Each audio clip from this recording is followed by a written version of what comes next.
Falando dessa amizade de vocês todos aí, onde é que começou essa amizade? Em que lugar do Brasil? Com o Emerson? É. Rapaz, o que acontece? No começo da adolescência, eu tocava guitarra, né? Mais um guitarrista. Então. Nós tínhamos uma necessidade na comunidade, na igreja onde eu participava, e eu comecei a estudar música e comecei a tocar guitarra. E então, no afã ali de sempre perseguir, conseguir aprender um pouco mais, eu ia atrás de quem? De quem sabia mais do que eu. E eis que então eu conheço um camarada tocando aí também nas comunas, aí, que era o Emerson Lemes, que também era um guitarrista num outro estilo, mas um excelente guitarrista, né? Então foi aí que eu conheci o Emerson Lemes. Então eu devo ter desaprendido muito de lá pra cá. Isso eu não sei. Esse excelente aí não é o meu. Não, é porque o que acontece? Na época... Então acho que você é o amigo mesmo, não é o meio, não sou o meio amigo. Não, você é o amigo. Depois dessa, Descobrimos. Menguinha, se bobear, eu sou o amigo e meio. Depois Meu professor era sempre mais MPB, bossa nova, era um ritmo de, né, mais ou menos nessa linha. Enquanto o Emerson mais rock and roll, outra coisa mais pesada e tal.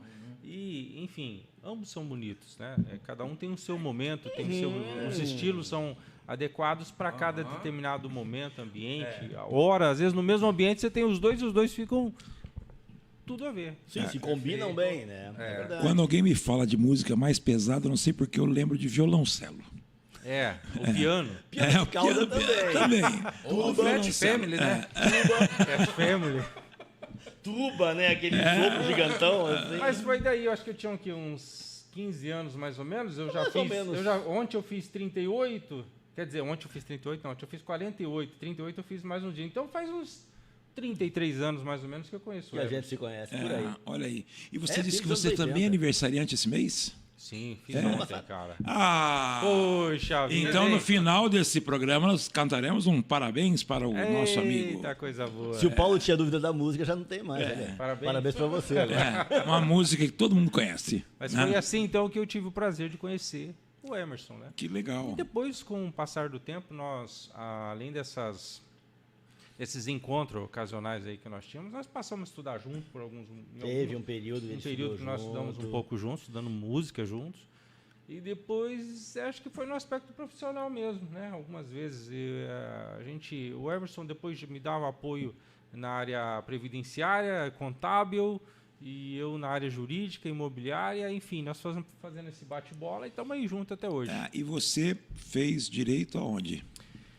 É assim... Ou fez direito? Você fez direito? Fiz direito, tem que fazer. Para ser advogado tem que fazer direito. A realidade é assim, olha, eu já passei pelas 4 universidades aqui de Londrina, 4 das faculdades de Londrina, universidade, faculdade, né? Eu comecei fazendo administração na Unopar, aí depois eu fui para direito na Unifil, fiz pós em direito constitucional pela PUC e depois uma parte do mestrado na UEL. Então eu acabei transitando aí pelas 4 instituições. Todos os corredores ali, né? Um tiquinho de cada uma ali, pelo menos. Sabe, né? Quem são os bons e os maus professores de cada instituição, né? Um pouco. Não precisa entregar. Não, né? Não. Não cite nós. Em regra, bons, excelentes professores. Cite só 3. Poxa vida. Grandes amigos aí. Colegas advogados, parceiros. Eu não me lembrava da forma de você ter estudado ADM. Então, Emerson, o que aconteceu? A minha primeira faculdade foi de ADM, cara. Eu não terminei. Por quê? Num determinado momento eu passei no vestibular para direito. Então, tranquei ADM e fui para fazer direito. E largou a ADM trancado até hoje. Tá, até hoje, cara. Não consegui soltá-la mais. Não tive tempo de ir lá. Não é um bom advogado para soltar as coisas, não, tá não, vendo? não, mas ela não me contratou, como é que eu vou lá? Bom, aí sim. Estou vendo que, no seu caso, criminal não é muito seu forte. Você não está soltando ninguém. Na realidade, a minha especialização em direito constitucional com a minha atuação preponderante em direito imobiliário empresarial, né? Nosso escritório, sim, tem vários advogados e a gente Nós atuamos em outros ramos do direito, né? Não atuamos em tudo. Muito difícil um escritório que atua em todos os ramos. Mas nós atuamos. E tem direito criminal, mas em pontos muito específicos, né? Em casos muito específicos, né? De repente, alguém que já era cliente, um familiar de cliente, tal. Daí nós temos alguém, doutor em direito penal, que nos assiste no caso desses clientes. Já que você tocou no assunto, como é que você foi pender assim para o lado do direito imobiliário? Então, eu tenho uma peculiaridade também, né? A minha família, desde 78, ela atua no ramo imobiliário, né? Uma das primeiras, uma imobiliária, eles começaram a atender, montaram uma imobiliária, que era Irmãos Pinho, depois passou para Clóvis Investimentos Imobiliários, Rodrigues e Pinho, e hoje nós temos, a minha família ainda tem, que é a Heritage Imóveis. Então, essa imobiliária que atua atendendo algumas construtoras, então ela faz venda, locação e administração de imóveis, né? E foi por conta disso que, naturalmente, até para atender uma necessidade nossa, né, de uma forma de nós oferecermos qualidade no atendimento, na prestação de serviço, foi que eu também enveredei para esse ramo do direito, né? E também tem um laço de família nisso, né? O meu sogro, que é praticamente o meu pai, aí perdi meu pai muito cedo, então, e casei muito cedo também.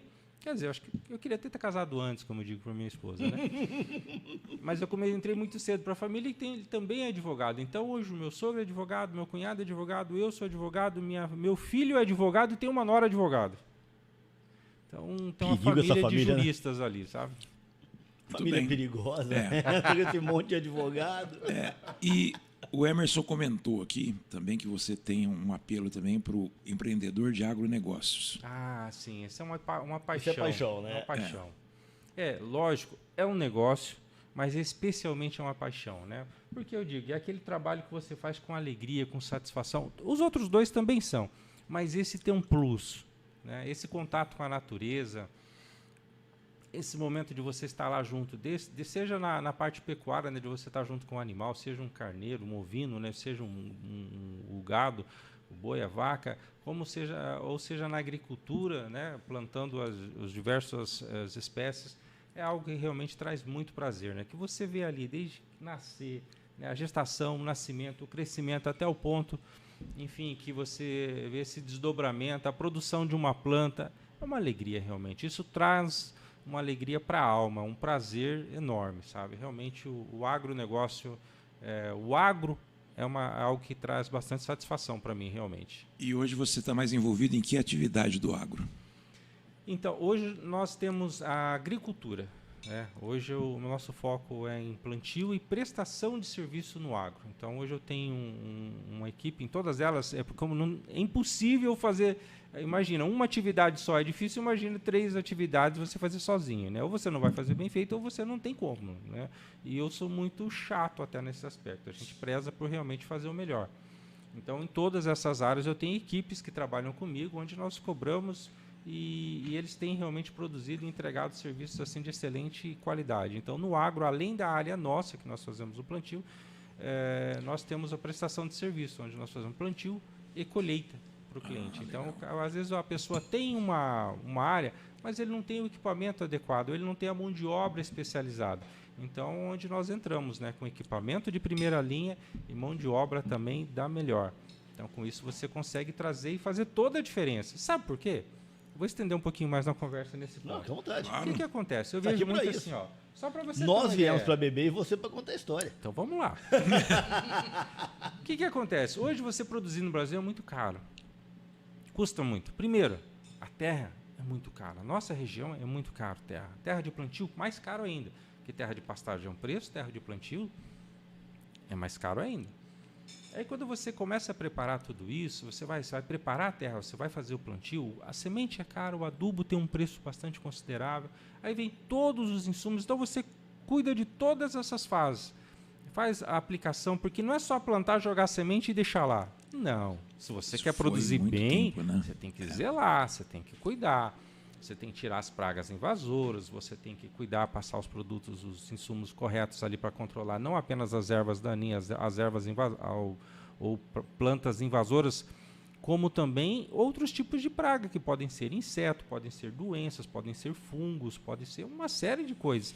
Então, você tem que estar sempre naquele cuidado. Todo dia, seja o próprio o produtor ou alguém de sua confiança, tem que estar vistoriando as lavouras para ver se está precisando tomar alguma decisão, entrar com alguma ação. Né? Você não, é aquela situação assim que é muito rápido. Choveu muito, dá problema. Choveu pouco, dá problema. Choveu na hora errada, dá problema. Entendeu? Então, isso é uma série de coisas que podem acontecer que a pessoa tem que estar ali em cima, tem que estar cuidando. E aí, uma das coisas que a gente insiste muito, e explica muito, e conversa muito com as pessoas é o seguinte: não adianta você cuidar da sua lavoura até o momento da colheita, e aí chegar no momento da colheita, vem um camarada com equipamento sem regulagem, sem qualidade, ou um operador que não toma o cuidado necessário, chega lá e deixa 10% da produção no chão, porque muitas vezes é assim que acontece. Né? Então a pessoa, na hora da colheita, ela caprichou às vezes nas várias fases, mas na penúltima fase, que a última é a comercialização, mas na penúltima fase, que é a colheita, ele vai lá e deixa boa parte da produção no chão. Né? Então, é esse cuidado que nós temos hoje, que orienta a minha equipe, o pessoal que está comigo é muito zeloso e busca isso.